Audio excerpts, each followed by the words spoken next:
There are lessons whispered in marble halls that textbooks won't teach you. Truths carved into thrones. Buried beneath treaties signed in blood. Machiavelli didn't write for the weak. He wrote for those willing to see the world as it actually operates, not as we're told it should. What you're about to hear will disturb you, not because it's evil, but because it's effective. And effectiveness, when wielded without apology, becomes indistinguishable from genius. Most people navigate life like passengers. You're about to learn how the drivers think. These aren't theories. They're operating systems. Used by emperors, CEOs. The untouchable. 8 lessons. Each one a key to a door most people don't even know exists. By the end, you won't see power the same way again. And neither will the people around you. But before we begin, if you're ready to think differently, to access frameworks the comfortable will never understand, subscribe now. This channel exists for those who refuse to stay blind. Don't just watch. Become part of the invisible few who actually understand how the game is played. Picture Florence, 1513. A man sits in exile, stripped of title, banned from the city he served. His name, Niccolò Machiavelli. They expected him to fade, to beg, to repent. Instead, he did something far more dangerous. He wrote, not apologies, not justifications, but a manual. A dissection of power so precise, so unflinching, that 5 centuries later, it still makes people uncomfortable. The Prince wasn't written for the moral. It was written for the effective. And here's what most people misunderstand. Machiavelli wasn't teaching evil. He was teaching sight. The ability to see what's actually happening beneath what people say is happening. Politics, business, relationships, social hierarchies. Everywhere, there are 2 games being played simultaneously. The visible game, full of smiles, ethics, public agreements. And the invisible game, where actual power moves. Most people only see the first game. They think that's all there is. They lose, constantly, and never understand why. Machiavelli saw both. And he taught others to see both. That's what made him dangerous. Not cruelty. Clarity. The 8 lessons you're about to learn aren't about becoming ruthless for ruthlessness' sake. They're about removing the fog. Seeing clearly. Operating effectively. In a world that rewards the sharp and punishes the naive, ignorance isn't virtue. It's vulnerability. So ask yourself, would you rather be comfortable in your assumptions or competent in reality? Drop a comment right now. Have you ever lost because you were playing by rules the other person ignored? Let's talk about it. The first lesson begins where most people's understanding ends. Lesson 1. Appear weak when you are strong. Sun Tzu said it. Machiavelli lived it. But let's go deeper than the platitude. 1502. Cesare Borgia, Machiavelli's most studied subject, faces a conspiracy. His own commanders plot against him. They think he's stretched too thin. Vulnerable. Cesare invites them to negotiate. Peace talks. Reconciliation. They arrive expecting compromise. He has them strangled. But here's the part that matters. Cesare deliberately looked vulnerable beforehand. He withdrew troops from key positions. Let rumors spread about his declining influence. Played the part of a prince in distress. The conspirators thought they had leverage. That confidence made them sloppy. Strength openly displayed invites challenge. Strength concealed invites underestimation. And underestimation is the most strategic position you can occupy. When people think you're weak, they reveal themselves. They get comfortable. They stop guarding their intentions. They tell you what they really think, what they really want, what they're really planning. You become invisible while remaining fully operational. Wait, why would someone with power ever want to appear powerless? Because power isn't about display. It's about outcome. The loudest person in the room is rarely the most dangerous. The one watching, quiet, calculating, that's who you should fear. Here's the tension. We're taught that confidence is visible. That strength should be broadcast. Social media rewards the appearance of success. The loud win. The highlight reel. The flex. But Machiavelli understood something deeper. Visible strength attracts envy, resistance, sabotage. Hidden strength attracts opportunity, underestimation, and operational freedom. Think about it. The moment you're perceived as a threat, people organize against you. The moment you're perceived as harmless, people ignore you while you maneuver. You're in a meeting. Someone attacks your idea. Instinct says, defend aggressively. Prove you're right. Dominate the conversation. Machiavellian intelligence says, let them think they won. Nod. Absorb. Appear uncertain. Then implement your strategy anyway, quietly, through channels they're not watching. By the time they realize what happened, it's already done. You're negotiating salary. They lowball you. Instinct says, counter hard immediately. Show you know your worth. Machiavellian approach. Express doubt. Ask questions. Let them think you're weighing options because you're unsure, not because you're strategizing. Meanwhile, you're building leverage elsewhere. Another offer. Another angle. When you return, you're not demanding. You're simply presenting reality. Strength concealed until the moment of execution. Who in your life right now thinks they have leverage over you that they actually don't? Pause the video and comment one situation where appearing weaker would give you a strategic advantage. Let's see who's really thinking. Most people are performing strength they don't have. You'll be concealing strength you do. That asymmetry is everything. Lesson 2. It is better to be feared than loved, if you cannot be both. This is the most misunderstood line Machiavelli ever wrote. People read it and think, be a tyrant. Wrong. Two rulers. Same era. Different philosophies. One. Beloved. Generous. Gave land to loyalists. Forgave betrayals. Trusted broadly. The other. Respected. Fair but unyielding. Rewarded merit. Punished disloyalty swiftly. Which one died surrounded by friends? Neither. The beloved one was overthrown by the very people he'd been generous to. They saw his kindness as weakness, exploited it, betrayed him the moment a better option appeared. The feared one ruled until natural death. His people didn't love him, but they never doubted him. Love is voluntary. It fluctuates. It's conditional on feelings, moods, better offers. Fear is structural. It's based on predictable consequences. It doesn't require affection, only certainty. Machiavelli wasn't advocating cruelty. He was advocating reliability of consequences. If people know, truly know, that betraying you costs more than it benefits, they won't betray you. Not out of love. Out of math. We want to be loved. It feels good. It's validating. But love without boundaries becomes permission for disrespect.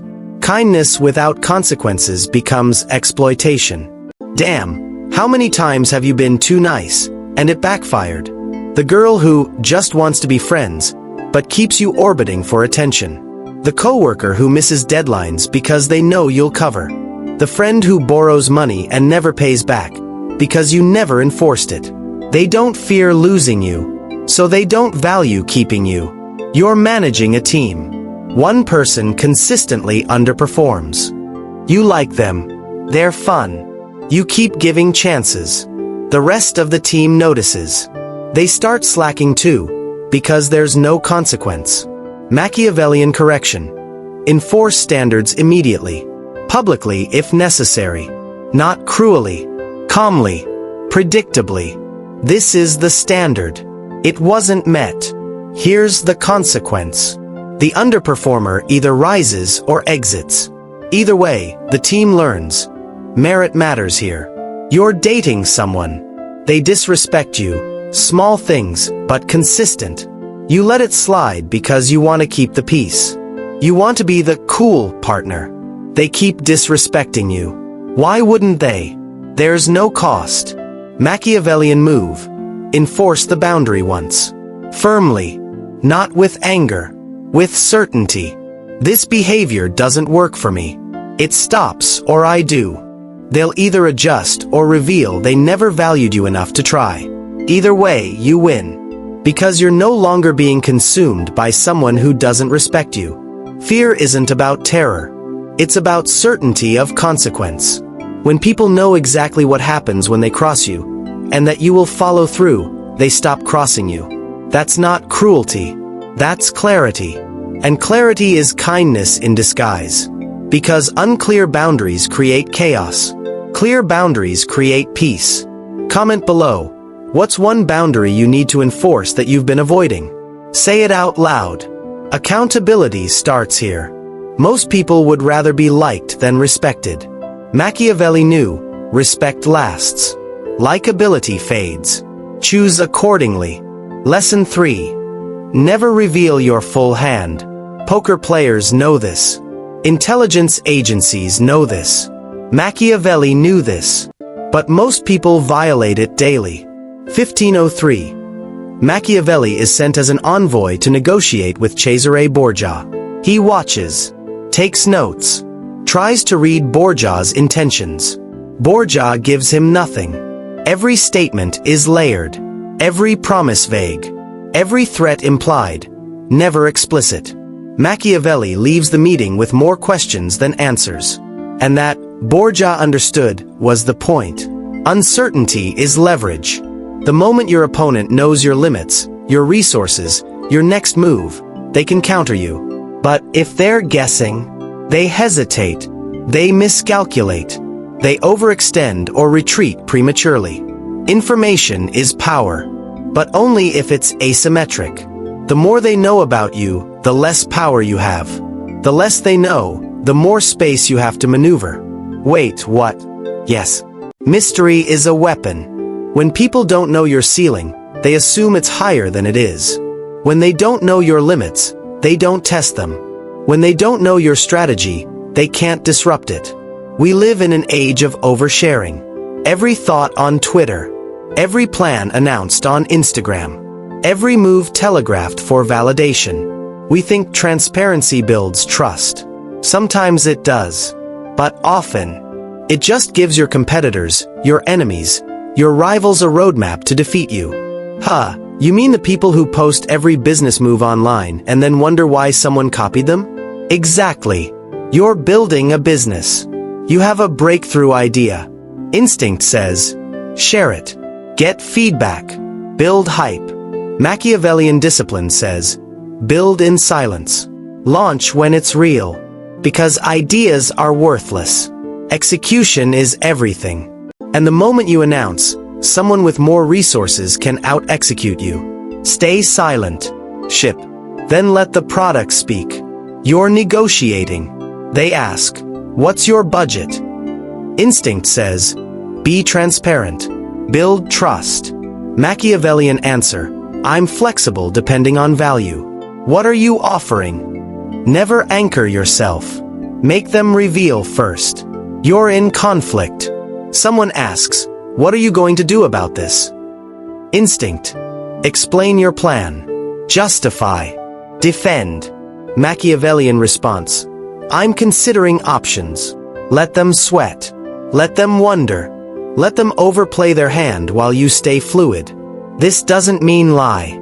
It means control information flow. Share what serves you. Withhold what empowers others. You don't owe anyone your full strategy, your financial details, your next move.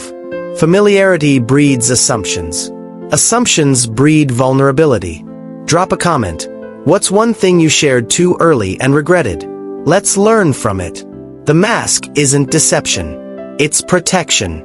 And in a world that weaponizes your honesty, protection is intelligence. Lesson 4. Eliminate threats early. Machiavelli was blunt about this. Small problems ignored become fatal crises. Ancient Rome. A general named Fabius faces Hannibal. Hannibal is devastating Roman armies. Everyone wants immediate confrontation. Fabius refuses. He waits, skirmishes, delays. People mock him, call him a coward. But Fabius understood. Hannibal's strength was in open battle. So Fabius denied him open battle. He wore him down, starved his supply lines, avoided the decisive engagement until Hannibal was weakened. Contrast that with leaders who let threats grow. It's not that serious yet.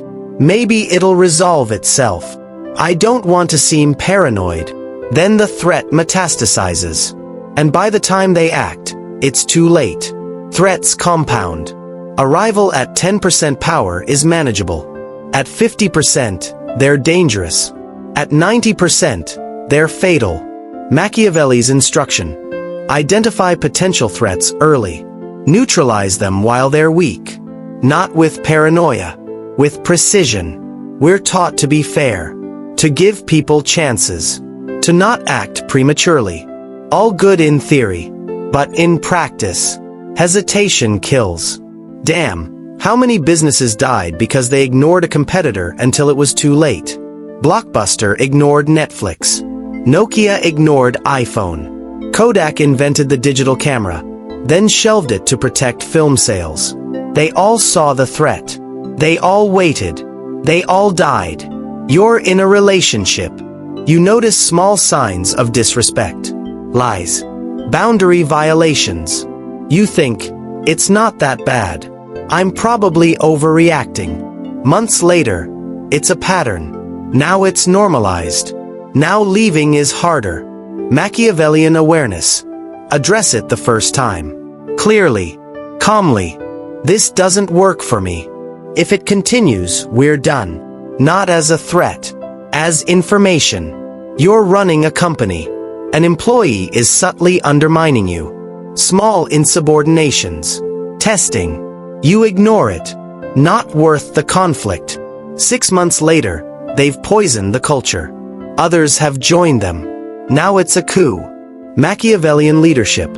The first sign of insubordination, you address it directly. Not emotionally. Structurally. Here's the standard. Here's the consequence. Choose. This isn't about being ruthless for sport. It's about understanding that small cancers become terminal if ignored. In business. In relationships. In health. In power. The compassionate thing, truly compassionate, is early intervention. Because letting something fester helps no one. Comment right now. What's one small problem in your life that you're ignoring that might become big? Name it. Awareness is step 1. Machiavelli didn't advocate cruelty. He advocated speed. Strike early. Solve completely. Move forward. Delay is kindness to the threat, cruelty to yourself. Lesson 5. Control the narrative. Whoever controls the story controls the perception. And perception, in most cases, is more powerful than reality. 1498. Savonarola, a monk, has Florence under his spell. He preaches morality, burns books, turns citizens against the Medici. For a time, he controls the city. Not through force, through narrative. He positioned himself as God's messenger. The Medici as corrupt sinners. The people believed, and belief moved armies. Eventually, the narrative turned. He was accused of heresy, burned at the stake.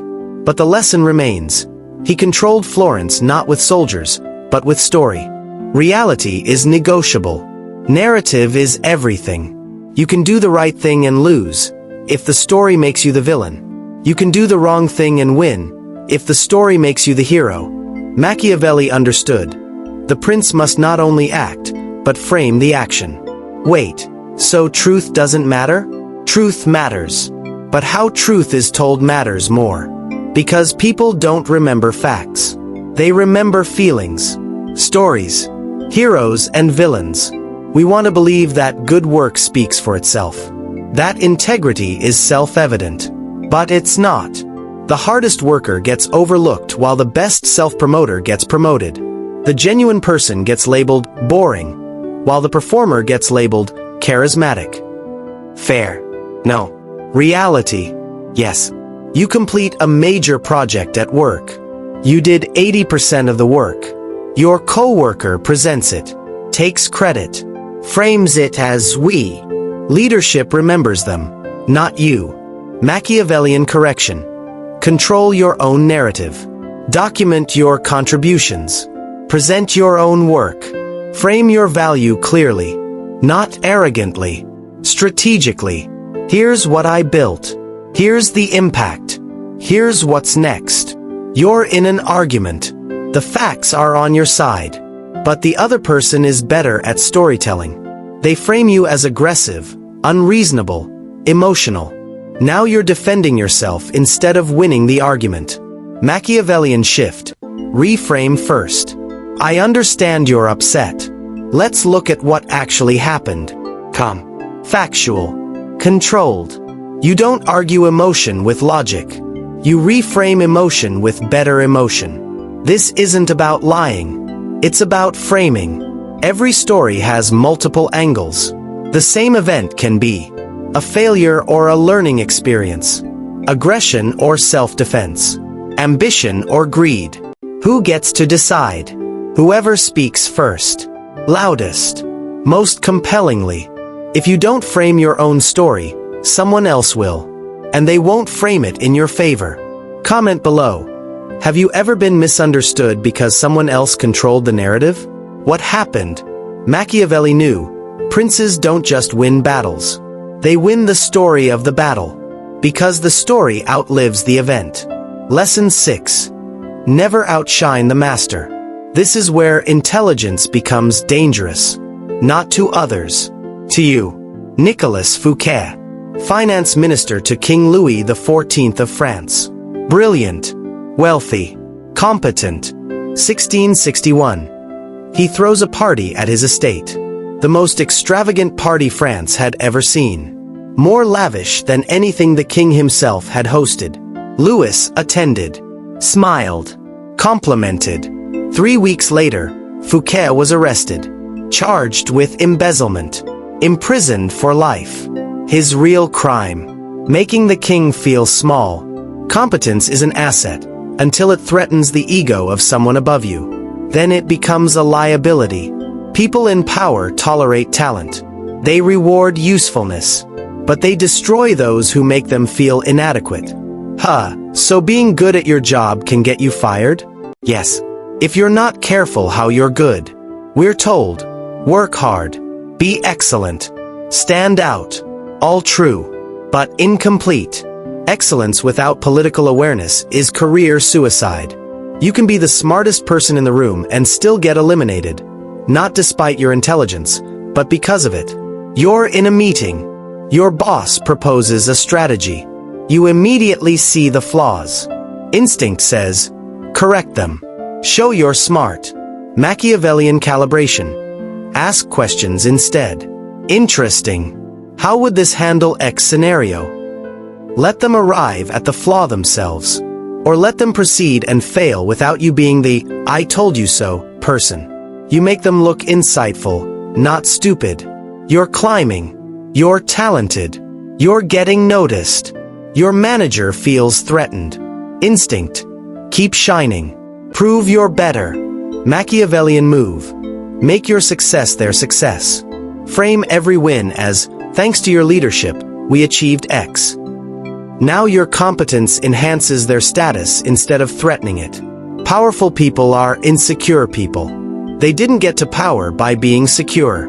They got there by being relentless, paranoid, and ego-driven. Threatening that ego, even accidentally, is fatal. So you manage it. You let them take credit. You praise them publicly. You position yourself as the indispensable deputy, never the rival. Meanwhile, you build your own network, your own skills, your own exit plan. You're not submitting. You're positioning. What's a time you outshine someone and paid for it? Drop it in the comments. Let's learn the lesson together. Machiavelli watched this play out in every court. The brilliant advisor who got too bold. Gone. The talented general who won too many victories. Executed. Not because they failed. Because they succeeded too visibly. Competence is your weapon. Humility is your shield. Use both. Lesson 7. Use others' strengths against them. Every strength is a weakness in disguise. Machiavelli knew this. So did every great strategist in history. 480 BC. Battle of Thermopylae. The Persians had numbers. Overwhelming force. The Greeks had terrain. A narrow pass. Persia's strength, their massive army, became their weakness. They couldn't maneuver, couldn't leverage their numbers. The Greeks held for days. Not because they were stronger, because they turned Persia's strength into a disadvantage. People optimize around their strengths. They build entire identities around them. The aggressive person relies on intimidation. The charming person relies on likability. The analytical person relies on logic. But every strength has a failure mode. Aggression becomes predictable. Charm becomes manipulation. Logic becomes rigidity. And if you see it, you can exploit it. We admire strength. We think it's unbeatable. But Machiavelli understood. The thing someone is best at is often the thing that blinds them. The confident person doesn't see the trap because they don't expect to lose. The careful person doesn't take the opportunity because they're too cautious. The loyal person doesn't see betrayal coming because they can't imagine it. Damn. So you're saying people defeat themselves? Exactly. You just have to position the board correctly. You're negotiating with someone aggressive. They bulldoze, interrupt, dominate, instinct, fight back, match their energy. Machiavellian move. Let them talk. Let them overcommit. Let them reveal too much. Their aggression makes them sloppy. You stay quiet.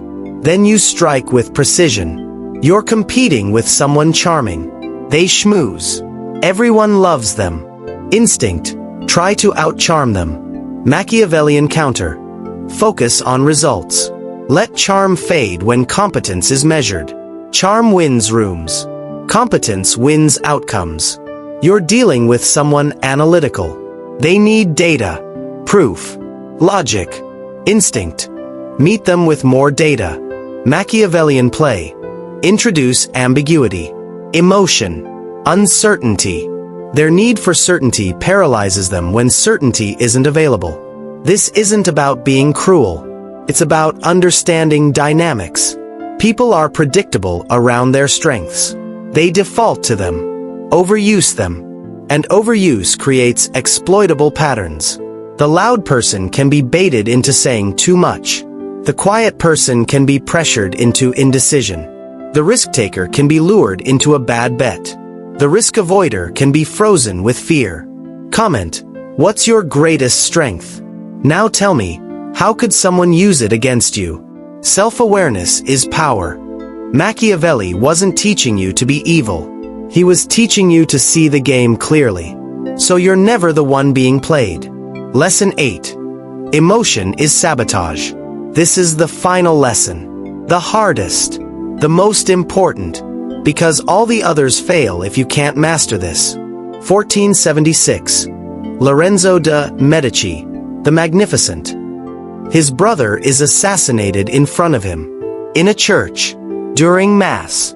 The Puzzi family orchestrated it. A rival banking family. They wanted the Medici eliminated. Lorenzo survives. Wounded. Furious. Everyone expects him to lash out immediately. To rage. To retaliate in blind anger. He doesn't. He waits. Calculates. Gathers allies. Isolates the conspirators. Then strikes. Methodically. The Puzzi family is destroyed. Not in passion. In precision. Emotion is information. But it's not strategy. Anger tells you something matters. Fear tells you there's risk. Hurt tells you a boundary was crossed. All useful data. But the moment you act from emotion, you lose. Because emotion makes you predictable. Reckless. Blind. Wait, what? So I'm not supposed to feel anything? No. Feel everything. Then choose your response. That gap between feeling and action is where power lives. We're told to be authentic, to express ourselves, to honor our emotions. Beautiful ideals. Terrible strategies. Because the world doesn't reward emotional honesty. It rewards emotional control. The person who stays calm while others panic gets followed. The person who thinks clearly while others rage gets trusted. The person who acts strategically while others react emotionally gets everything. Someone disrespects you publicly. Instinct. Respond immediately. Defend. Attack back. Machiavellian discipline. Feel the anger. Note it. Then decide. Is responding now strategic? Or does it make you look reactive? Maybe you respond later. Privately. Lethally. Maybe you don't respond at all, and let their disrespect reveal their character to others. You lose a deal. A relationship. An opportunity. Instinct. Spiral. Vent. Blame. Machiavellian practice. Feel the loss. Grieve if needed. Then analyze. What did I miss? What can I control next time? What's the next move? Emotion is the weather. Strategy is the map. You can't control the weather, but you can navigate regardless. Machiavelli's entire philosophy rests on this. The world is indifferent. Power goes to those who see clearly and act decisively. Emotion clouds sight. It distorts priority. It hands control to whoever can manipulate your feelings. And they will. Constantly. The person who makes you angry controls you. The person who makes you guilty controls you. The person who makes you afraid controls you. Unless you master the gap. Feel. Observe. Decide. Act. That sequence is the difference between the player and the played. Pause. Comment right now. What emotion controls you most? Anger. Fear. Guilt. Name it. Awareness breaks the chain. This doesn't make you cold. It makes you free. Free to feel without being ruled. To care without being exploited. To love without being weak. Machiavelli wasn't advocating for emotionless machines. He was advocating for sovereign individuals. People who govern themselves. Who choose their responses. Who refuse to be puppets to their own feelings. Here's the paradox. The most dangerous people aren't emotionless. They're the ones who feel deeply, but act independently of those feelings. They love fiercely, but they don't let love make them stupid. They fear appropriately, but they don't let fear make them paralyzed. They anger justly, but they don't let anger make them reckless. They use emotion as fuel, not as navigation. That's mastery. And mastery is what separates those who survive from those who dominate. You've now heard all 8 lessons. Let's be clear about what you've actually received. This isn't philosophy for the sake of sounding intelligent. This is operational doctrine, tested across centuries, across empires, across every domain where power moves and weakness dies. Appear weak when strong. Be feared, not just loved. Conceal your hand. Eliminate threats early. Control the narrative. Never outshine the master. Use strengths against people. Master emotion. 8 principles. 8 scalpels. Used correctly, they don't make you evil. They make you unsinkable. Because here's the truth most people will never accept. The world is not a level playing field. It never was. It never will be. Some people are born into wealth. Others into poverty. Some into intelligence. Others into limitation. Some into networks of power. Others into isolation. Fairness is a comforting myth we tell children. Reality is a game of leverage, perception, and will. And in that game, ignorance is not innocence. It's just losing slowly. Machiavelli didn't create the game. He simply described it. And he gave those willing to see a choice. Play well, or be played. You can reject these lessons. You can call them cynical, dark, manipulative, and you'll lose to people who don't. Or you can accept them, integrate them, wield them with precision, not to harm for sport, but to protect what matters, to build what lasts, to refuse exploitation. That's the difference. Machiavelli's work isn't for sadists. It's for realists. People who refuse to be naive in a world that punishes naivety without mercy. You now have the map. The question is, will you use it? Or will you go back to pretending the game doesn't exist, while others play it around you, through you, at your expense? If you've made it this far, you're not average. Subscribe now, not for more content, but for continued access to frameworks that actually matter. This isn't entertainment. It's education the system doesn't want you to have. Machiavelli died in 1527, exiled, relatively unknown in his final years. But his ideas didn't die. They spread, quietly, through rulers, generals, thinkers. Because truth doesn't need popularity. It just needs time. 500 years later, we're still reading him, still learning from him. Not because he was cruel, but because he was correct. And the world rewards correct over comfortable. Every single time. So here's your final thought. Power doesn't apologize for existing. It simply moves toward those capable of holding it. The 8 lessons you just learned are an invitation, not to become a tyrant, but to become unbreakable, to see the game, to play it consciously, to stop losing by default. The people who run the world understand these principles. Whether they've read Machiavelli or not, they operate with clarity, precision, ruthlessness when required, restraint when strategic. You can join them, or keep wondering why you keep losing to them. The choice, as always, was never theirs to make. It was yours. If this resonated, subscribe. Share it with someone ready to think differently. And comment one lesson that hit hardest. I read every single one. The lesson ends here. But what you do with it, that's just beginning.